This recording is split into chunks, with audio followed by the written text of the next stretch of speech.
because I'm not talking about the biological parents only. I'm not talking about the mother and father. I'm talking about anybody who takes care of the child, who is concerned about the child, who loves the child. He can be a friend, a sibling, a grandparent, or anybody, a teacher, buddy who is concerned about the child. So basically, the problem which I have seen over the years is being insensitive. वो कहाँ से आया that the child is not being sensitized towards a particular thing? ये आई कहाँ से problem? 100% I really feel that came from the parents. जैसे आपने problem तो हमने शेयर कर ही ली, पेरेंट वेंट टू स्कूल, जैसे लोगों को पता भी नहीं होता कि हमारी वजह से प्रॉब्लम हो रही है. The parent went to school, uniform shop से यूनिफॉर्म खरीदी. जनरली ये बहुत छोटी एज में बच्चा पिकअप कर लेता है.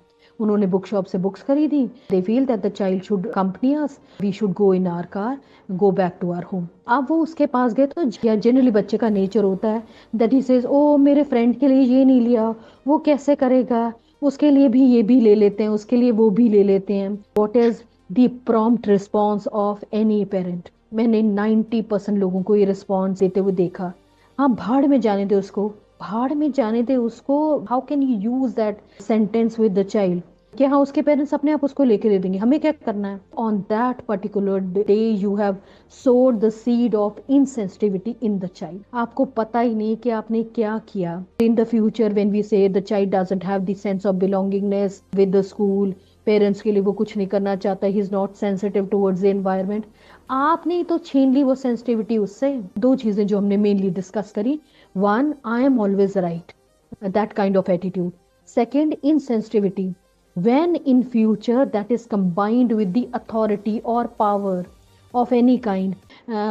चाहे आप religion wise fight कर रहे हैं, you have that complex, feel that person is being given more advantage, और आपको वो चांस नहीं, आपको वो अपॉर्चुनिटी नहीं मिल रही, चाहे उस बेसिस पे लड़ाई हो रही है, चाहे इंटरनेशनल लड़ाई हो रही है, लेकिन शायद उसका रीज़न कहीं ना कहीं यहीं कहीं छुपा हुआ है कि उनके बचपन में वो एक दिन में कोई प्रॉब्लम अराइज नहीं होती. वो शायद बचपन से ही चीज़ बनी होगी, और वो किस स्टेज पे बनी, एक दिन में कोई प्रॉब्लम सॉल्व भी नहीं होती, उसमें बहुत टाइम लग जाएगा, लेकिन शुरुआत तो करें.